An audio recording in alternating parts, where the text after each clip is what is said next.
ప్రతిరోజు కూడా మన ముందు తుమ్మ చెట్లు ఉన్నాయి. అంటే ముళ్ళున్న చెట్లు. ముళ్ళున్న చెట్లు అంటే బాధ కలిగించే చెట్లు.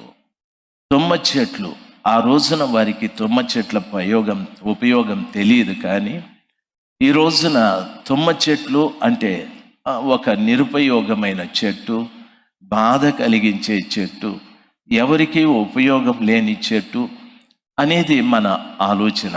బాగా గమనించాలి. ఈ రోజున మనం ఉదయం లేస్తూనే మన ముందు బాధ కలిగించేటివి ఎన్నో ఉన్నాయి. మన ముందు ఉపయోగం లేనివి ఎన్నో ఉన్నాయి. మన ముందు నిరుపయోగమైనవి ఎన్నో ఉన్నాయి. అయితే వీటన్నింటినీ దాటాలి.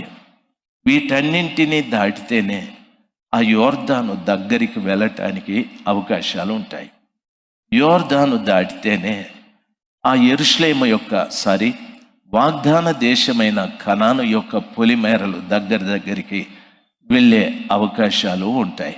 కాబట్టి నీ ముందు ఎన్నో తుమ్మ చెట్లు ఉన్నాయి. ఉదయం లేస్తూనే ఒక్కొక్కసారి చాలా భయంగా కూర్చుంటున్నావు. ఉదయం లేస్తూనే నీ ప్రయాణం కూడా సాగడం లేదు. ఉదయం లేస్తూనే మీ భార్య అడుగుతుంది, ఎందుకు అట్లా ఉన్నారని. అప్పులున్నాయి కదా అని అంటాడు ఒక ఆయన. ఉదయం లేస్తూనే భర్త అడుగుతాడు, ఎందుకు అట్లున్నావని. నాకు అనారోగ్యం కదా, ఈ కాలు ఎందుకో నడవనివ్వలేదండి అని చెప్తాది. తుమ్మ చెట్లు. ఇంకొకటి, ఉదయం లేస్తూనే నాయన దిగులుగా ఉంటాడు. ఎందుకు అంటే వాడికి ఫీజు పంపాలి కదా, 20,000 ఎక్కడి నుండి తేవాలి అని తండ్రి అంటూ ఉంటాడు. ఉదయం లేస్తూనే తుమ్మ చెట్లు నీ ముందు ఎన్నో కనిపిస్తాయి.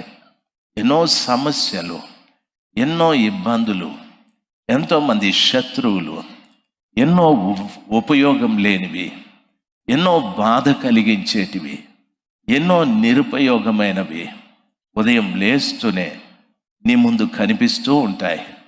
అయితే ఉదయాన్నే లేవాలి.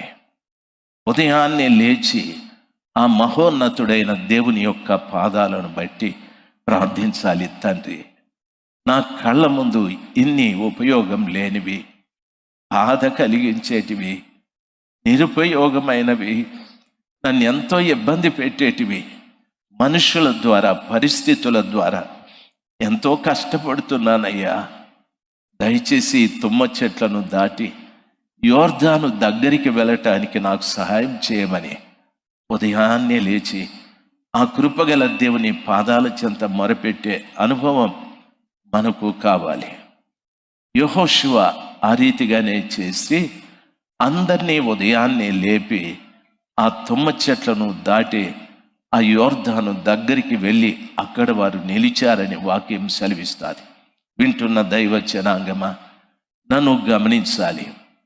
నేను చాలా రోజుల నుండి నాకు ఎవరైనా ఫోన్ చేసి చాలా బాధలు చెప్తారు. వాళ్ళు, మీరు కాస్త బలంగా ప్రార్థన చేయండి అయ్యగారు అంటారు. దయచేసి నేను వాళ్ళకి చెప్పే మాట ఏమిటంటే, నేను బలంగా ప్రార్థన చేస్తే నువ్వు ఏం చేస్తావు? నువ్వు ఇంకా బలహీనమైపోతావు. నువ్వు బలంగా ప్రార్థన చేయి. ఎట్లా ప్రార్థన చేయాలనో తెలుసా? ఉదయాన 3ంటికి లేవు.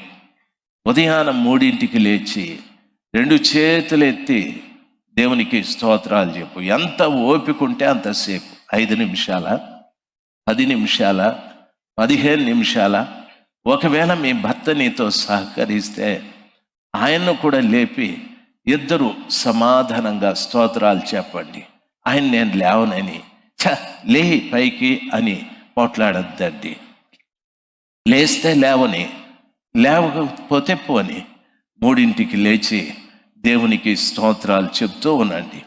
నీకు తెలియదు, ఆ వేకువ జామున లేచి ప్రభు వైపు చేతులెత్తి మనం స్తోత్రం చెప్పడం వలన ఒక్కొక్క తుమ్మ చెట్టు మనకు తెలియకుండా మనం దాటి ముందుకు వెళ్ళిపోతూ ఉంటాం. నీకు తెలియకుండానే దాటి వెళ్ళిపోతూ ఉంటాం. బైబిల్ అందుకే సెలవిస్తుంది, యెహోషువ వేకువనే లేచాడు, ఆ షిత్తీమును దాటాడు, యోర్దాను దగ్గర నిలబడ్డారు వాళ్ళని. ఈ రోజున ప్రభు పిల్లలైనంత మాత్రాన కష్టాలు లేవు అని మాత్రం అనుకోకండి, అవమానాలు లేవు అనుకోకండి, నిందలు లేవు అనుకోకండి. దయచేసి గమనించాలి, ఆర్థిక ఇబ్బందులు లేవు అనుకోకండి, బోలెడన్ని. మేం పాపం చేయము అనుకోకండి, ఎందుకంటే శరీరంతో ఉన్నాం, భూమి మీద ఉన్నాం. ఈ ఈ లోకము అనేటటువంటిది ప్రియులరా దుష్టుని వద్ద పడిందని వాక్యంలో యోబు గారు చెప్తారు. లోకమంతా ఆ దుష్టుని వద్ద పడి ఉంది అని చెప్పాడు. అంటే వానికి లోకం దాసోహమైపోయాదని. వానికి దాసోహమైన లోకంలోనే మీరు తిరుగుతూ ఉన్నారు, మీరు నివాసం చేస్తూ ఉన్నారు, మీరు పని చేస్తూ ఉన్నారు. ప్రతి ఒక్కటి లోకంలోకి వెళ్ళి రావాలి. అలాంటప్పుడు ఈ లోక మాలిన్యం ఖచ్చితంగా నీకు తగులుతూనే ఉంటుంది. మాట ద్వారా కానీ, చూపు ద్వారా కానీ, ఆలోచనల ద్వారా కానీ ఏదో ఒక రీతిగా మైల పడుతూనే ఉంటావు.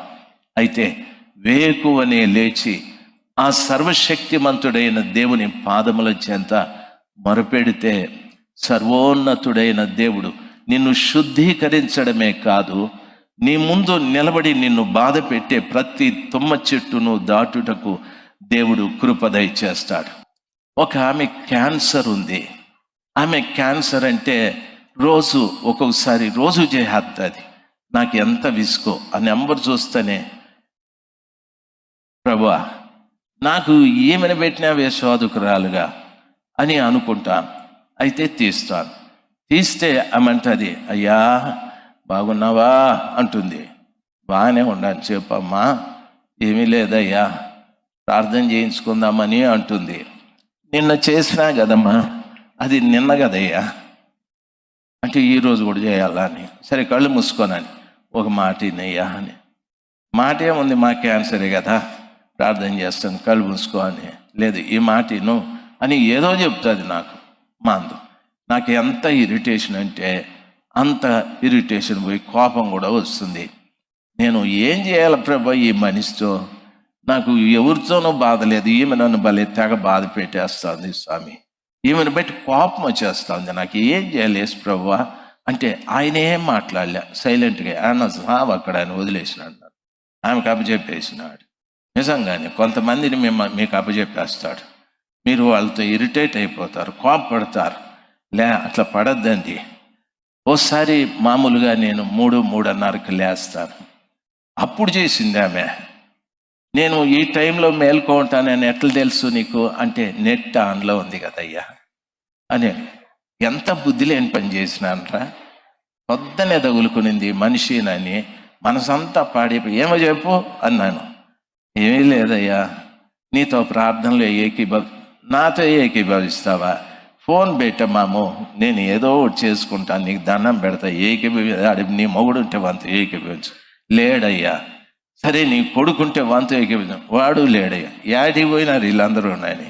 మొగుడు పోయినాడు, కొడుకు వేరే ఊర్లో ఉద్యోగం చేస్తాను. నేను తగులుకున్నా ఆమెకి, ఏమ్మా నాకు బలి దొరికినావు నువ్వు అనని.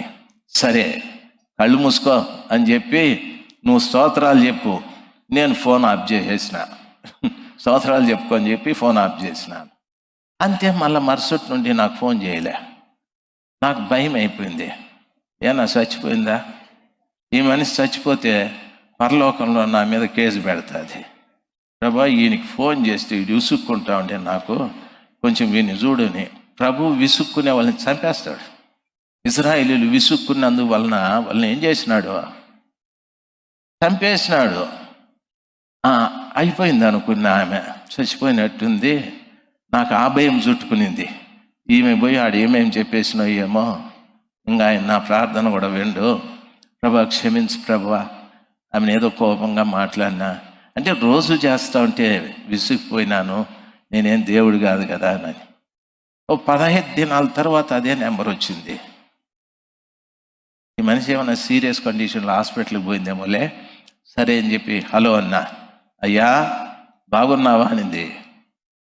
బాగానే ఉన్నా. ఏమి ఇన్ని రోజులు చేయలేదే ఫోను అని. చేద్దాం అనుకుంటే పనులు ఎక్కువ అయిపోయినాయి అయ్యా నాకని. పనులు ఎక్కువ.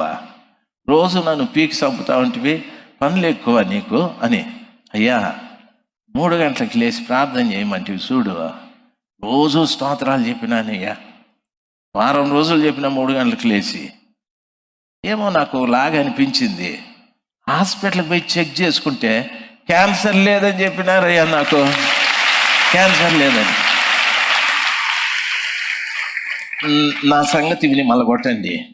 క్యాన్సర్ లేదు అని చెప్పే లోపల నాకుండే 4 గంటలు పైకి లేసేసినాయి. వేసేసి పైకి గెరగెర అని ప్రభు అడిగినాడు, ఏమిరా నువ్వు అట్లా భయపడిపోతా ఉండవునని. ఎన్ని దినాల నుండి చేస్తే ప్రార్థన, ఆమెకి ఏమీ కాలే. ఆమె నేను 3 గంటలకు లేచి స్తోత్రాలు చెప్పిన, నేను విసుక్కునేదానికి తప్పించుకునేదానికి ఆ మాటలు చెప్పినాను అంటే ప్రభువు చెప్పినాడు, రే నేను కూడా పెందల కడనే లేచి ఇంకా చీకటి ఉండగా వెళ్ళి ప్రార్థన చేసినాను. అవునా? అవును ప్రభువా. మళ్ళీ నేనేం చేసినాను? సమీప గ్రామాలకు పోయినావు. ఆడేం చేసినాను? అనేక మంది రోగులను స్వస్థపరిచినాను, అనేక మంది దయ్యాలతో పీడింపబడే వారికి విడుదల కలుగజేసినాను. తెల్లవారుజామున ప్రార్థన అంత శక్తివంతమైందిరా, వేకువజామున ప్రార్థన అంత శక్తివంతమైందని.